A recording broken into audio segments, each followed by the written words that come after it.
어떤 서점은 한 번에 대량 업로드가 되는데 어떤 서점은 이게 대량 업로드가 안 되는 게 있어요. 그러면은 그 작가님의 고객 정보를 확인한 후에 저자명, 복사, 붙여넣기, 책 가격, 복사, 붙여넣기, 목차, 복사, 붙여넣기 이 작업을 매번 해야 되거든요. 한 권 한 권. 근데 이게 뭐 한 10권까지는 할 만한데 30권, 40권, 50권이 넘으면 그거를 일일이 카피 페이스트 하는 것도 일이 되니까 이거 더 이상 하면 안 되겠다 해서 AI를 활용해서 자동화 프로그램을 만들고 걔를 돌림으로써 사람을 더 채용하지 않아도 이걸 할 수 있는 구조 이런 것들이 대부분의 업소 변호사님들이 이전에 하셨던 내용들이 법률 쟁점에 대한 리서치 그리고 문서 초안을 작성하는 것들이 대부분이고요. 개업 변호사님 같은 경우에는 수임 제안서 같은 거를 작성을 하기도 하고 고객 관리를 해서 감사 인사를 보낸다거나 AI와 자동화 툴을 이용해서 되게 다양하게 사용하고 있는 거죠. 적게는 5배에서 많게는 10배까지 업무 효율이 높아졌다고 생각하시면 될 것 같습니다. AI가 생기고 나서 제일 좋은 건 머릿속에 떠오르면 바로 시켜볼 사람이 있다는 것이 정말 좋더라고요. 개발하는 시간이 사실 가장 길잖아요. 개발하는 시간을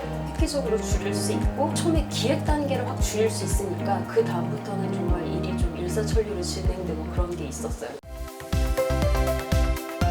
특히 청년들 중심으로 일자리가 줄어들 거예요. 왜냐하면 미숙련 노동의 경우에 AI가 아주 쉽게 대체할 수 있거든요. 본인이 직접 예전처럼 AI와 함께 코딩을 해봤더니 정말 본인 혼자도 주니어 3명의 일을 할 수 있게 된 거죠. 당연히 경영자 입장에서 판단할 때는 주니어를 뽑지 않거나 아니면 인력들을 줄이는 이러한 것들이 우리나라에서 실제로 현실적인 사례로 들어오고 있고 단순 작업 같은 경우는 대체돼도 되느냐? 그렇지 않은 게 그 어시들이 대비를 준비하고 있는 지망생들이란 말이에요. 그러면 그 지망생들이 쉽게 작업을 할 수 있는 그런 길을 잃고 알바를 쉽게 할 수 없게 되어버린 거죠. 이런 건 정말 다 문제기는 해요. 그래서 우리가 우려할 일이 맞기는 합니다. 청년들의 취업을 위해서 사회가 기여를 해줘야 돼요. 취업에 대한 보조금이 있든지 노동시간 확 줄여서 괜찮은 일자리를 잘게 잘라서 나눠 가시든지 그러니까 사회적 안전판을 만드는데 AI가 만든 생산성을 활용해야 합니다.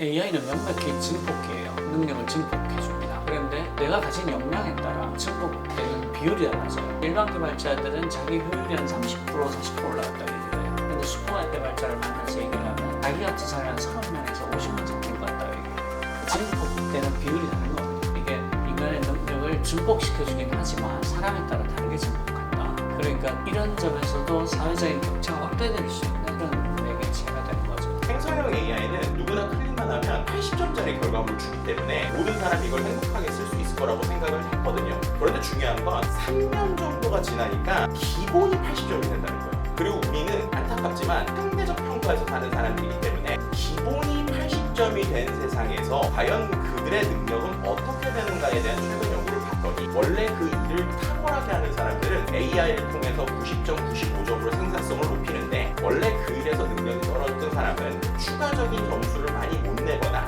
오히려 마이너스 시키는 이런 결과들이 나오고 있는 것이 현실이라는 것입니다. 초반에 AI에게 너무 의존하기 시작하면 자기 실력이 자라나지 않기 때문에 주니어들이 벌써부터 의존하기 시작하면 결국은 AI에게 대체가 되겠죠. AI를 쓸 수 있는 사람하고 AI가 주는 걸 그냥 받을 수밖에 없는 사람하고는 시간이 지날수록 점점 더 격차가 벌어질 거예요. 지금은 좀 격차가 그렇게 커 보이지 않을 수도 있지만 AI가 나중에 점점 더 발전한다면 그리고 더 개인화가 된다면 AI를 쓰는 것으로서 정말 사람의 격차는 훨씬 더 벌어질 거라고 생각해요.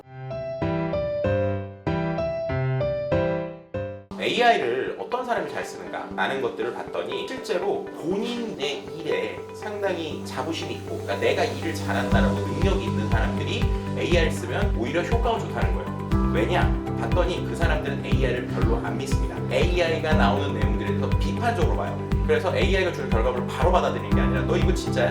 이거 맞아? 라고 하면서 비판적으로 쓰니까 오히려 효과를 더 거둔다는 거예요. 정치인이나 다른 어떤 AI 전문가들은 이제부터 AI가 세상을 바꿀 거라고 하면서 AI 교육을 일찍부터 시작해야 된다고 이렇게 얘기를 하잖아요. 저는 그거에 대해서 굉장히 반대하는 게 AI를 쓸 줄 아는 실력이 없으면 AI에게 의존할 수밖에 없게 되거든요. AI에게 의존하면 디테일을 다 들여다보지 못하는 사람들은 AI가 뭘 갖다 줘도 그 차이를 알 수가 없게 돼요. 그러면 결국은 제일 먼저 교체되는 사람이 되고 대체되는 사람이 됩니다. 주니어에게 정말로 드리고 싶은 말씀은 AI가 갖다 주는 차이를 자기가 잘 모르겠고 공수를 해도 피드백을 줄 줄 모르겠다면 아예 쓰지 않는 게 맞습니다. 질문하는 기술이 아닙니다. 내가 그것에 대해서 얼마나 깊은 지식을 갖고 있나, 내가 얼마나 풍부한 교양을 갖고 있나,